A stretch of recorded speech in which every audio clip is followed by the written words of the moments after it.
행정안전부입니다. 여름철 호우 폭염 대책을 보고드리겠습니다. 금년 여름철은 대통령님께서 강조하신 바와 같이 인명피해가 획기적으로 줄어드는 원년이 되도록 노력하겠습니다. 최근 기상 상황을 보면 70년대에 비해서 집중호우 발생 빈도는 3.1배, 폭염 발생일은 2.3배 늘어난 것으로 나타났습니다. 호우로 인한 인명피해의 93.5%는 산사태, 하천재해, 지하공간에서 일어나고 있고 폭염 인명피해의 69.4%는 고령층에 집중되는 것으로 분석되었습니다. 올해는 이러한 인명피해 발생 집중도를 감안해서 재난대책을 마련했습니다. 먼저 호우 대책입니다. 평상시 24시간 빈틈없는 상황관리를 유지하고 비상시에는 중대본 선제적 가동 등 총력 대응체제를 확립하겠습니다. 인명피해 예방의 핵심인 주민 대피 체계와 재난정보 전달 체계는 대폭 강화했습니다. 이 통장 등 지역 주민으로 구성된 주민 대피 지원단을 모든 시군구로 확대 운영하고 자력 대피가 어려운 고령층과 대피 조력 인원을 1대1로 매칭하는 한편 지하차도 침수심 통제 기준을 15cm에서 5cm로 조정하는 등 인명피해 우려 지역의 통제 및 대피 기준을 강화해서 현장에 적용하겠습니다. 또한 비상 상황이 예견되는 경우 읍면동장 주도의 대피를 실시하고 민방위 사이렌 등 예경보 수단을 총동원하겠습니다. 아울러 위험지역과 시설의 점검, 정비를 더욱 강화하겠습니다. 408만 개의 빗물바지 점검과 하수도 중점관리지역 내의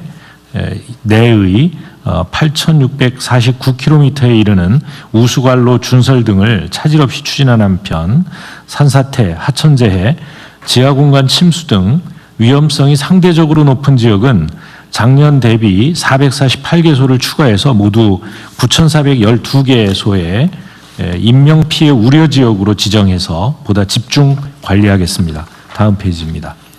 다음은 폭염 대책입니다. 잠시 후 기상청에서 발표하겠지만 올해 폭염 중대경보와 열대야 주의보가 신설됩니다. 이렇게 기상특보 체계가 개편됨에 따라 중대본 가동, 또 행안부 현장 상황관리관 파견, 야외 작업 중지 적극 안내 등 현장 상황에 맞게 폭염 대응을 강화하겠습니다. 취약 대상을 신체, 경제, 사회적으로 3개 분야로 나누고 노인, 기저질환자, 사업장 근로자 등 10개 유형으로 세분화해서 취약 대상별 맞춤형 안전관리를 적극 지원하겠습니다. 생활지원사 3만 8천 명을 활용해서 취약노인 예차를 촘촘히 하고 취약사업장에 이동식 에어컨 구입비 재정 지원을 확대하는 등 실질적 보호 조치를 강화하겠습니다. 피해 최소화를 위한 인프라 확충에도 힘쓰겠습니다. 19개 민간기업과 MOU를 체결해서 기존 경로당 중심의 쉼터 운영에서 도서관, 금융기관 등 다양한 형태의 쉼터를 확대해 나가겠습니다. 고수원 대응 장비 보급 확대 등 양식업 또 농축산 분야 피해 예방 시설에 대한 지원도 확대하겠습니다. 현재 가뭄 상황은 생활 공업용수 및 농업용수 정상 공급 중으로 전반적으로 양호한 상황입니다. 마지막으로 향후 계획입니다. 지난 4월 28일 대통령님께서 지시하신 빗물바지 등 재해 우려 지역 현황을 철저히 점검하고 각 기관별 자료를 종합해서 6월 중에 별도 보고드리겠습니다. 6월 말에 이 우기가 시작되기 때문에 우기 시작 전에 보고드리겠습니다. 5월 15일부터 앞으로 5개월간은 여름철 자연재난 대책 기간입니다. 이 기간 동안 관계기관이 총력 대응해서 인명피해가 발생하지 않도록 최선을 다하겠습니다. 이상입니다. 마지막 보고하고 싶은 얘기하시죠. 네, 기후부입니다. 최근 기후위기 영향으로 극한호우가 매우 빈번합니다. 관련한 보고 드리겠습니다. 기본 방향은 보고서로 가름합니다. 핵심 대책이 3가지입니다. 첫 번째로 홍수 조절용 물그릇을 대폭 키웠습니다. 현재 홍수 조절 용량이 108억 톤 정도 되는데요. 10억 톤 정도를 늘려서 118억 톤까지 물그릇을 키웠습니다. 농업용 저수지는 농업용수 공급에 지장이 없는 범위 내에서 물그릇을 키웠고요. 금강, 영산강 하구뚝에서도 물그릇을 좀 키워서 전체 5.7억 톤의 물그릇을 키웠습니다. 수력발전댐과 양수발전댐에서도 사전 방류 등을 통해서 4.7억 톤을 키워서요.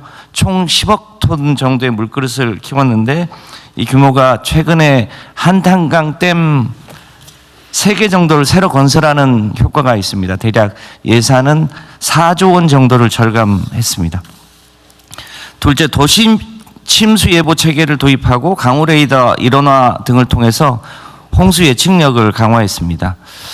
도시 침수 방지법이 새로 시행이 됐는데요. 이 법에 따라서 서울시의 강남역이나 신대방역 일대의 침수 위험을 사전에 예측해서 침수주의보, 침수경보 체제를 새로 도입했습니다. 도림천에는 지하 방수로를 새로 설치하고 강남역과 광화문 등의 대심도 빗물터널을 2030년까지 건설해서 극한호우에 대비할 수 있도록 했습니다. 기상청과 기후부가 그동안 별도로 기상레이더, 강우레이더를 운영을 해왔는데요. 이것을 기상청으로 통합했습니다. 이렇게 통합을 해서 앞으로 5년간 대략 174억 원 정도를 절감할 수 있게 되었고요. 홍수기에만 운영했던 레이더를 연중 상시 운영할 수 있게 되었습니다. 마지막으로 홍수 취약 지역과 위험 요소에 대한 사전 대비와 대응력을 강화했습니다. 우선 빗물 발지를 사전에 점검 청소하고 맨홀 18만 5천 개소의 추락 방지 시설을 설치하고 있습니다. 최대한 빨리 하도록 하겠습니다. 디지털 트윈, AI 등 첨단 기술을 활용해서 홍수 예보 체계를 고도화하고 모의 훈련 등을 통해서 실전 역량을 강화하고 있습니다. 하천에 사람과 차량을 자동 인식해서 담당자에게 즉시 알리는 것 등을 통해서 인명피해를 사전에 예방할 수 있도록 시스템을 보완했습니다. 앞으로도 농림부, 행안부, 지방정부 등과 힘을 합쳐서 후속 조치에 만전을 기할 수 있도록 하겠습니다. 이상 보고 마칩니다. 이어서 기상청 보고 드리겠습니다. 1970년대 대비 최근 5년은 폭염, 열대야, 시간당 50mm 이상의 집중호우가 약 2~3배 늘었고요. 100mm 이상의 극한호우도 증가 추세로 기후변화에 따른 위험기상을 체감하는 시기였습니다. 특히 작년 여름철 기온은 역대 최고였고, 저기 있습니다. 최고였고 서울 등 대도시는 열대야가 40일 이상 발생하는 등 각종 기록을 갱신하였습니다. 작년 여름철 강수량은 하위 19위로서 평년 대비 적은 강수량임에도 불구하고 100년 이상의 빈도에 해당하는 시간당 100mm 이상의 극한호우는 15회나 발생하여 특별재난지역으로 선포되는 등 점점 강해지고 지역적 강수량 편차가 극심한 집중호우를 보였습니다. 이와 같은 기후변화에 따라 한반도의 위험기상 정례와 강도 증가에 따라 기상청 대응 체계를 다음과 같이 개편하고자 합니다. 먼저 극단적인 폭염과 호우에 대한 대응을 강화합니다. 현행 폭염주의보 경보인 2단계 특보 체계는 기후변화에 따른 생명위협 극단적 더위, 취약계층의 안전과 전력 사용량 급증, 야간 구흥 경보에 한계가 있다는 판단하에 근 20년 만에 폭염특보 체계를 개편합니다. 우선 폭염 경보를 뛰어넘는 일 최고 체감온도 38도가 예상될 때 폭염 중대 경보를 신설하여 특별한 폭염에 특별한 경고를 하겠습니다. 발표 기준은 온열 질환자가 급증하는 임계 온도로 설정하였습니다. 동 기준을 최근 10년치 관측에 적용했을 때 특보구역 53%는 10년에 한 번도 발생하지 않을 정도로 폭염 중대 경보는 특별한 경고입니다. 자, 좀 요약해서 합시다. 네.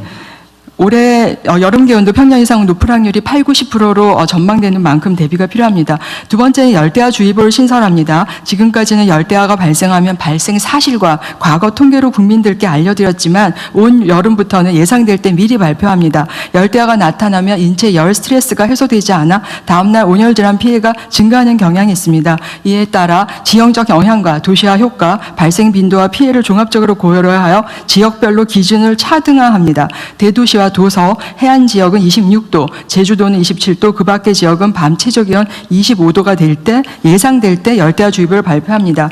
폭염에 대한 정보를 보다 다양하기 위해서 다부처 R&D로 개발된 폭염 영향예보를 특보구역별로 보건, 농업, 축산 등 분야별로 제공하고 체감온도 33도 이상의 예상 시간대도 함께 제공하겠습니다. 한편 인명피해가 급증할 수 있는 시간당 70mm 수준에서 발송하던 긴급재난 문자를 시간당 100mm 수준 수준의 극한호우가 나타나면 지방기상청이 관할 지역 읍면동 단위로 추가로 긴급 재난 문자를 발송하여 즉각적인 대비와 대응을 유도하겠습니다. 호우 대응에 첫 단출할 수 있는 발생 가능성 정보도 새롭게 제공합니다. 호우 가능성을 2, 3일 전에 미리 알려 보다 먼저 더욱 충분히 대비할 수 있도록 하기 위함입니다. 이를 통해 올 여름은 예측 기반의 발생 가능성, 예비특보, 주의보, 경보를 거쳐 실황 기반의 긴급 재난 문자까지 이어지는 5단계 대응 차계로 재난성 호우를 대응합니다. 다음은 특보체계 개편과 맞춤형 방재기상 정보 확대입니다. 특보구역은 2004년 권역에서 시군 단위로 나눈 이후 22년 만에 큰 폭으로 개편하는 것으로 현행 183개 육상특보구역 중 36개 구역을 세분화하여 235개 특보구역에 대해 기상특보를 운영합니다. 호우, 태풍, 폭염, 강풍 등 육상 9개 기상특보가 세분화된 특보구역으로 운영되는 만큼 방재 역량의 선택과 집중을 기대하고 있습니다. 또한 방재기상 플랫폼이 있습니다. 방재기상 플랫폼은 분야별로 맞춤형 협력을 더욱 강화하게 해서 준비된 것인데요. 방재 대응에 필요한 기상 정보를 맞춤형으로 제공한 호흡으로서 현재 468개 기관이 가입되어 있습니다. 분야별 특화 페이지도 제공하고 지역별 위험기상 상황을 지방정부 재난 담당자가 맞춤형으로 매눈 선정뿐만 아니라 위험 상황 발생 시 즉각 인지할 수 있도록 알람 기능도 지원하고자 합니다. 다음은 해양 항공 분야입니다. 선박 안전 지원을 위해 해양 기상 정보는 영역과 예측 기가 시간을 확대하여 대해구와 소해구별로 제공하며 헬기 등 낮은 고도에서 운항하는 저고도 항공기 지원을 위해 모바일 버전으로 항공기상 정보 앱도 추가로 개발하여 환영성을 높이고자 합니다. 이를 위해 헬기 이착륙 지점 및 응급 환자 인계 지점, 헬기 운항용 기상 관측자료 연계 등을 지원 협력해 주신 관계 부처께 이 자리를 빌어 감사를 드립니다. 기상청은 국민이 보다 안전할 수 있도록 관계 기관과의 협력을 강화하고 올 여름 새롭게 준비한 제도들이 현장에서 잘 작동할 수 있도록 기상가족 모두 최선의 최선을 다하겠습니다. 감사합니다. 고생했어요. 숨 막히죠? 네, 애썼습니다. 일단 호우, 폭염과 같은 자연 재난에 이제 어떻게 대응할 거냐를 주로 오늘 준비를 하신 거죠. 그래도 뭐 준비된 대로 잘 시행해 주시고요. 우리 그 환경부, 기후부는 강남역, 신대방역 이 도심 침수 현상 있잖아요. 네, 그럼 거의 매년 반복되는데 그렇습니다.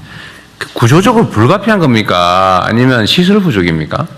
그 지대가 낮아가지고 구조적으로 불가피한 거예요? 네, 그래서 대심도 터널을 통해서 곧바로 비가 많이 오면 대심도 터널로 물을 빼거나 아니면 대형 저류조 같은 걸 만들어서 일시 저류했다가 빼내는 방식으로 하지 않으면 전체가 침수되는 문제가 있어서 일본이나 다른 데에서도 그 방식으로 우수관 용량이 기본적으로 부족하다는 얘기입니까? 그런 측면도 있습니다. 이게 이제 우수 관로의 크기 자체가 너무 작아가지고요. 지금은 이제 대략 한 50년 빈도에서 100년 빈도로 침수가 심한 지역부터 그거를 하수 관로를 바꾸고 있는데 그 비용이 만만치 않아서 한꺼번에 하기는 어렵습니다만 이제 중앙정부 지원과 지방정부 예산으로 하수 관로도 바꾸고 아주 그걸 지금 계획하고 있어요? 아니면 하고 있습니다. 계획 단계? 그거는 이제 매년 일정 금액을 투입해서 지금 공사하고 있냐 그 말이에요? 그렇습니다. 네. 공사를 하고 있어요? 네. 대심도 터널 공사를? 네, 네. 그래서 2030년까지 마무리할 예정으로 있습니다. 하여튼 강남 이런 데는 재산 세수도 상당히 커서 네. 재정 여력은 있을 텐데 좀 신속하게 좀 해야 될 것 같은데. 네, 속도를 더 붙여서 네. 네, 완료 시기를 이게 당기도록 사실은 하겠습니다.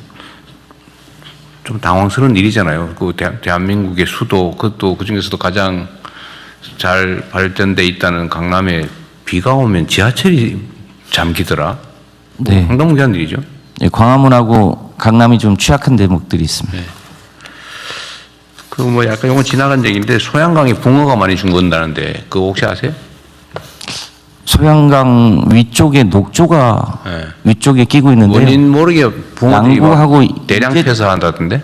양구하고 인제 쪽에서 그 여름에 이제 저 돼지똥하고 소똥 또 그리고 거기서 농약 친 물이 올해 저기 강수량이 부족해서 그런 걸까요? 아니 혹시 분석은 혹시 해보셨어요? 그 최근 거는 좀 더 확인해서 별도 보고 근데 드리겠습니다. 그게 엄청나게 많이 폐사하는 모양인데 네. 원인을 모른다고? 예, 한번 알아보십시오. 올해 강수량이 좀 부족한 편인가요? 예년 수준으로 올 거라고 예측하고 그래요? 있습니다.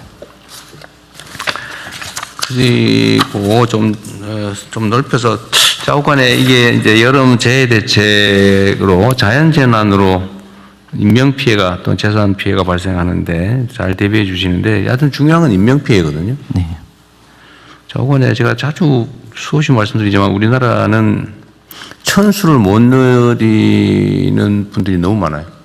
네. 원인도 아주 다양하잖아요. 뭐 자연재해, 여름에 산사태, 뭐 물에 빠져 죽거나 뭐 홍수 뭐 등등으로 사망하는 사람, 교통사고로 죽는 사람, 범죄 피해로 죽는 사람. 범죄 피해는 좀 적은 편이긴 한데 거기다 뭐 자살자도 뭐 많고 산재 사고 사망자도 많고 맨홀에 빠져 뭐 사망사 너무 많아요. 뭐 온갖 영역에. 그 자연재난 대비는 아닌데 여름에 폭염에 따른 근로자 사망 사고도 많잖아요. 네, 그래서 저희들이 5월 15일부터 9월 30일까지 폭염 안전 특별 대책반을 가동합니다. 그래요? 그래서 폭염 시에 예를 들어서 주의보 33도 이상일 때는 2시간에 20분 휴식을 반드시 부여하게 하고요. 그 제가 당에서 일할 때 제가 지금 그 폭염 피해 사망자 발생한 곳을 내가 어느 업체인지 기억도 나는데 그 말썽 많은 그것도 기억나는데 거기 갔더니 야 이런 데서 사람이 어떻게 일하나 싶은 생각이 들 때가 있더라고요. 네. 특히 그 지하에는 환기도 안 되고 막 그 엄청난 열기 속에서 그 일하다 보면 내가 뭐 죽는 게 이상하지 않은 상황이다. 온열 근데 질환하고 질식 사고가 병행하고 있습니다. 예. 그런 경우에 근로감독 또는 근로감독 지도를 통해서 완화할 수 있나요? 예를 들면 작업 환경을 지하의 경우는 뭐 온도를 뭐 몇 도 이상 이렇게 할 때 방치하면 안 된다 이런 거 있나요? 33도에서는 아까 말씀드렸듯이 2시간에 20분 휴식 부여하고 35도 이상 됐을 때 그 작업을 혹석이 14시부터 그런 기준이 17시까지 있어요? 작업을 조정하게끔 하고 그럼에도 불구하고 사망자 발생했을 때는 무관용 원칙으로 엄단하겠습니다. 그 근로자들이 폭염에 노출돼가 사망하는 곳이 맨날 사고 나던 데서 맨날 또 나오고 그러죠. 옥외 사업장과 뭐 뻔하잖아요. 이게. 건설, 몇 군데 있잖아요. 조선, 그다음에 아까 대통령이 말씀하셨던 뭐 배송하는데. 공간, 그다음에 배송 노동자들도 어려워서요. 이동 노동자들 쉼터를 저희들이 마련하고 있는데 하여튼 폭염에 따른 노동자 산재 사망도 각별히 신경 써야 될 거 아니에요. 네, 그렇게 하겠습니다. 꼭 하나 말씀드릴 거는 이번에 제도 개선해가지고 만약에 폭염 때 작업을 중단하게 되면 건설업 같은 데 공기가 늘어날 수 있습니다. 네. 그럼 발주처에서 별도의 지체 상금을 물게 하는데 이번에 네. 법 개정에서 폭염도 사유로 건설 공기 연장의 사유로 해서 지체 배상금 없이 될 수 있도록 그렇게 하고 금명간 20대 건설업 CEO들과 간담회를 통해서 확산시킵니다. 예를 들면 공공 영역에서 이 민간에는 강요할 수 없는 거잖아요. 네. 법으로 하면 민간도 가능하긴 할 텐데 네. 공공 영역에 관한 거라면 아까도 얘기했지만 그게 국민에게 무슨 의무 부과를 하는 것도 아니고 혜택을 주는 건데 그 꼭 법 없어도 돼요. 네, 공공 부분에서는 특히 온열 질환이 그걸 뭐 의외로 지침으로 해도 되고 무슨 뭐 발주 무슨 뭐 지침이나 뭐 아니면 뭐 영 안 되면 시행령이나 규칙이나 이런 거 해도 됩니다. 네, 공공에서부터 모범 공공 부분을 이렇게 하고 민간 부분까지 적용하려면 법률 개정을 해야 되겠죠. 네. 경찰은 이 교통사고 사망도 지금 꽤 많죠. 예, 그렇습니다. 연간 몇 명 정도 되는입니까? 그 작년에 2,549명입니다. 예. 그래도 많이 줄어드는 편이긴 한데 예, 줄어드나? 그 과거에는 5,000명까지 해서 이제 OECD 국가 중에 거의 밑에였었는데 지금은 OECD 38개국 중에 한 중간 정도. 아, 중간 정도? 예, 예.